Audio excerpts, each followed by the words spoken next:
welcome to my channel. I'm just working on a new project. I think I'm going to be knitting a body pillow because those are just awesome. Have you ever just snuggled up next to a body pillow at night and then you're just like, I don't know, I just had a moment there. But, you know, at the end of a really long day, once you get in your bed, you're just comforted and it's just comfy and then you never want to leave. Bed is like the easiest hello and the hardest goodbye, as everybody says. And it's true. So, I just wanted to share today how knitting and my new hobby has helped me with my anxiety and my depression. So I have been experiencing a bunch of panic attacks lately, and one has even wound me up in the ER because I thought I was going to die. I also can't drink caffeine anymore because of that. Never drink caffeine if you are having panic attacks or high anxiety levels. So I'll tell you the story about when I went to the ER. Even thinking about it, I just don't want to think about it. So I was at work and I work on a line, and so it's really hard to try to stay awake. And so I got some Neo. It's like, if you've never heard about it, it's like this little liquid that you squirt into some water and then you drink it, and it was like energy. And I put way too much, more than I should have put in there. And I drank it down on an empty stomach, which is also not a good idea. Throughout this story, you'll just be like, wow, she has her stupid moments. But we all do. So you just gotta learn from them. So anyways, it was like around like 6:30 in the evening. I drank that, and then I started feeling really antsy and jittery, and it was not a good feeling. I made it to the end of work, and I live like an hour away from where I work, so I have to drive an hour, and I hate being in the car just because I've been experiencing claustrophobia, and that's not fun either. So not only was I feeling jittery and kind of anxious and not being able to sit still, I also had to get in a car and drive home. Oh, that was not fun. So I got in the car. My friend was asking me, hey Sam, do you feel okay to drive home? And I got this, I got this. And so I got in the car. I got 2 exits closer to home on the freeway, and I started bugging out. It was really, really bad. Started panicking really, really bad. My hands couldn't keep still. My heart was racing. My stomach felt really awful. I felt like I was nauseous. I was dizzy. I couldn't concentrate on anything. There was a bunch of road work going on, and so everybody was at a complete stop, and I was in the middle of it all, and so that really impacted my claustrophobia.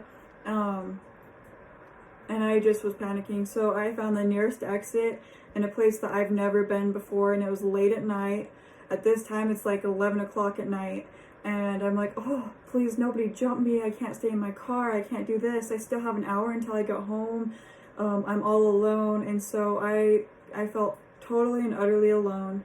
I called my brother. I called my husband. I explained to them, I literally think I'm going to die. I think that this is going to be the end of it because my heart is racing so fast that it's going to give out.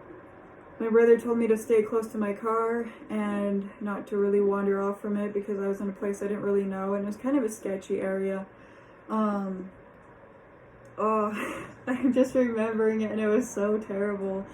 So then I called my husband, and he was actually in bed asleep because he has to work in the mornings. He works days, I work swings, and so it's really sad. So I called him, and I was freaking out. I guess he was on my Bluetooth, and I thought he was on my phone. And I was like, Cedric! And he was like, Sam, what do you need? What? And I explained to him that I was having a panic attack. I didn't know what was going on with me. I thought I was dying, and he needed to come and get me because there was no way I could drive home. There was just no way. So I waited around for a little bit because, he had like an hour to drive to come and get me. And he loaded up our dog hatch.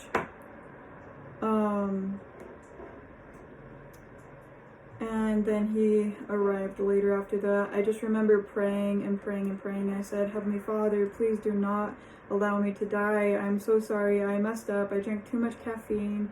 I don't know what's going on with me. I just need to be with my family. And I feel alone. Please be with me. And it never really got better. I was still really shaky. Sorry, I'm just thinking and I'm like, oh, it's causing me anxiety. Especially like that experience will probably stay with me for a very, very long time. So he came and got me and I was like, I'm gonna die, and I couldn't move, like I cannot quit moving. He asked me how much energy drink I drank. Energy, yeah, that. And I was like, a little bit more than I should have, you know, because I'm always like too extreme or not enough. I really have a problem with finding that perfect middle or that healthy middle. When I get into something, I really get into something, and so I got myself into a lot of trouble instead of just a little bit. So we were driving in the car and we were getting closer to home, and I'm like, I need to go to the ER. I need to go to the ER. I am not gonna live. Like, I'm going to die. My heart's giving out. I can't even feel my pulse. I tried to have him reach over and feel my pulse, and he's like, I can't really measure that out. So it was around like 1 in the morning. We went to the ER and I had to check myself in. He stayed in the car because of our dog. He can't be left alone. He's torn through a couple seat belts when he's been left alone. He's a little monster. Anyway, so I ran into the ER and I finally got checked in, and they asked me, have you ever experienced a panic attack before? And I'm like, yeah, but I've never had one this bad. And they took my heart rate. It was 109, and I hadn't had caffeine in like 6 hours. And I just couldn't focus, and I was scared. I was a little bit better knowing that I was in the ER and I'm gonna get taken care of, but I've always hated hospitals.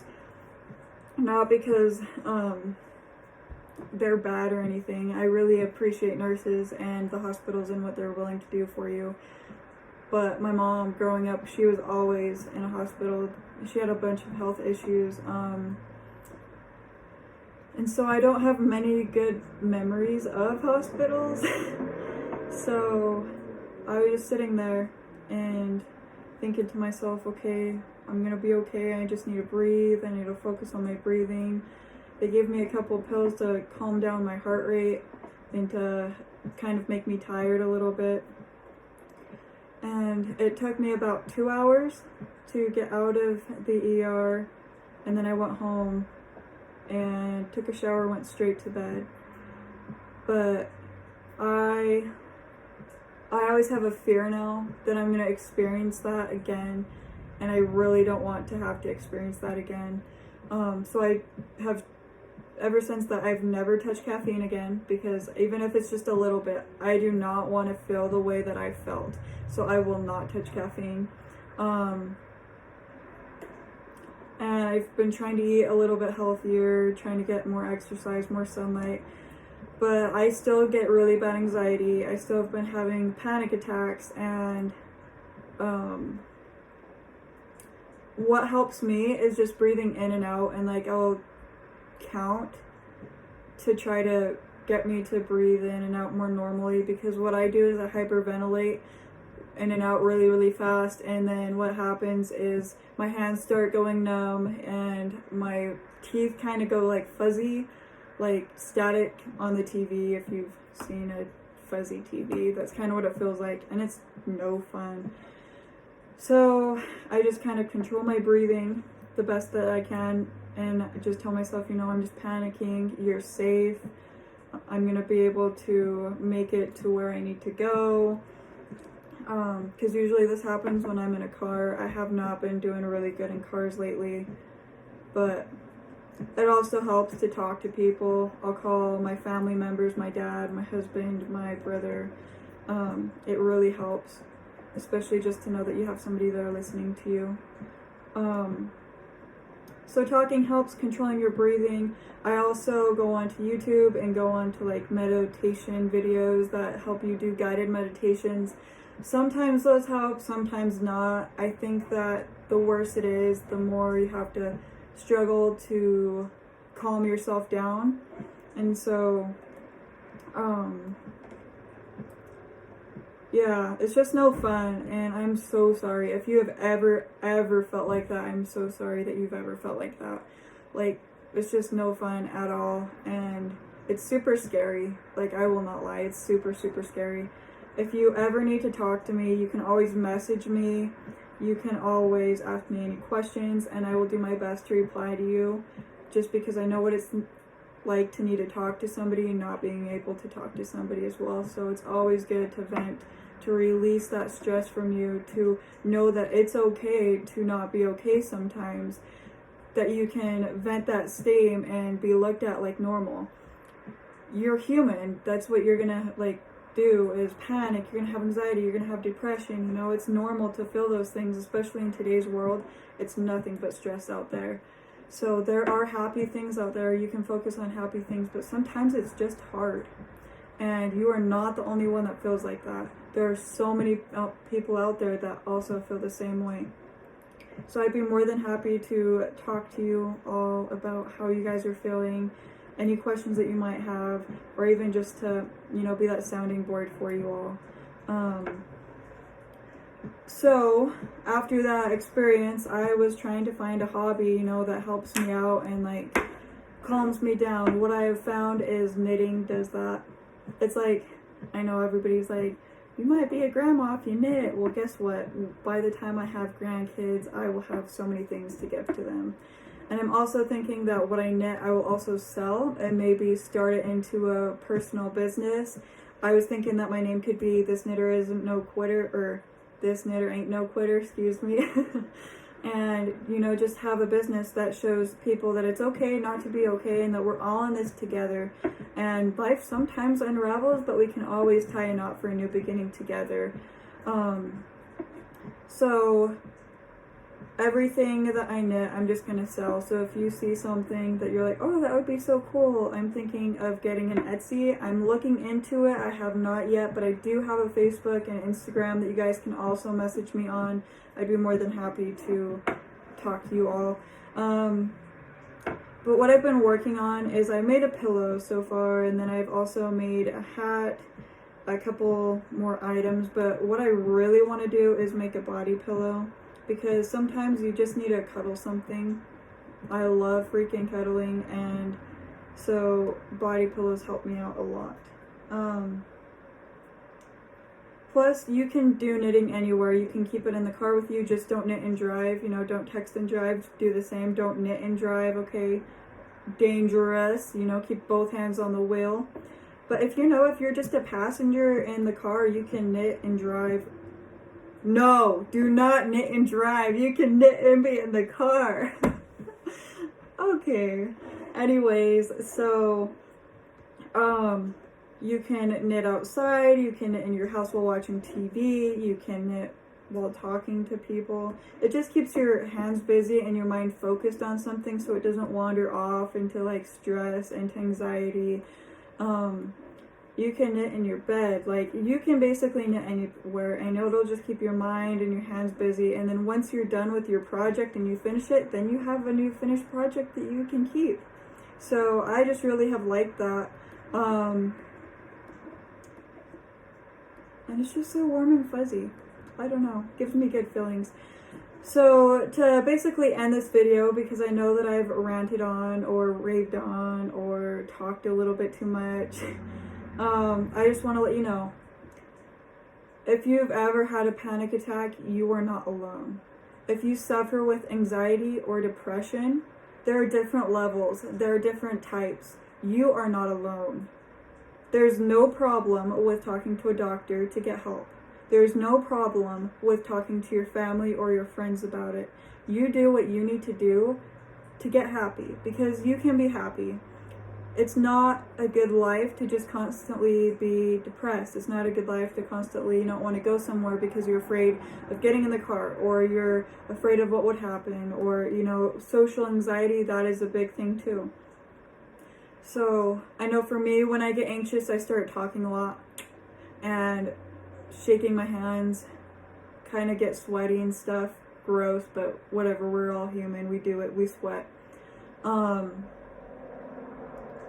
But I know a big thing for me is just knowing that somebody's there to understand me, to listen to me, to be there when I need them to be there, and to know that I'm not alone. I feel like my dog has helped me out a lot with that. For those of you who don't know, I have a chocolate lab. His name is Hatch, and I will probably make a video just about him because he's a superstar. I love my dog. So just to wrap up, if you guys ever want to talk to me, message me on Instagram, Facebook, or even YouTube. I'm thinking about opening up a P.O. box so that you guys can write me letters into my P.O. box. I have not done that yet, but as soon as I open up that P.O. box, I will let you guys know what that is. Feel free to write me letters. Writing also helps with anxiety. I feel like anything that keeps your mind and hands busy helps you out with anxiety a little bit more. But I know I kind of rambled on this video, so just know that I did my best, I guess. Shared a little bit more about why I like to knit, what it does to help me relieve stress, keeps my mind off of stuff, and simply helps me breathe, helps me focus on something other than what's going on in my life. But definitely talk to somebody, definitely get the help that you need. Definitely know that you're not alone and that we all experience these things, that you are not crazy, you're not insane, there's nothing wrong with you. We all just want you to be happy because we love and care about you. And there's a lot going on in the world right now to just increase, from loss of loved ones, from just, you know, growing up and trying to get into the normal adulthood, from everything, from the COVID-19 to sickness to cancer. There's just so many things that can cause you to be anxious. And I want you to know that there is a way to be happy. There is a way that you can overcome that. You are stronger than your panic attacks. You are stronger than your anxiety. You are stronger than your depression. And so together, let's knit a knot for a new beginning together, and we will overcome all of this together. Thank you guys so much for watching my video. I really do appreciate it. Again, if you have any questions, you can also just leave them down in the comments, and I will answer what I can to the best of my ability. And just thank you all so much. I hope you all have a beautiful day. Get a new hobby that interests you and keeps your mind and hands busy, and I'll see you all later.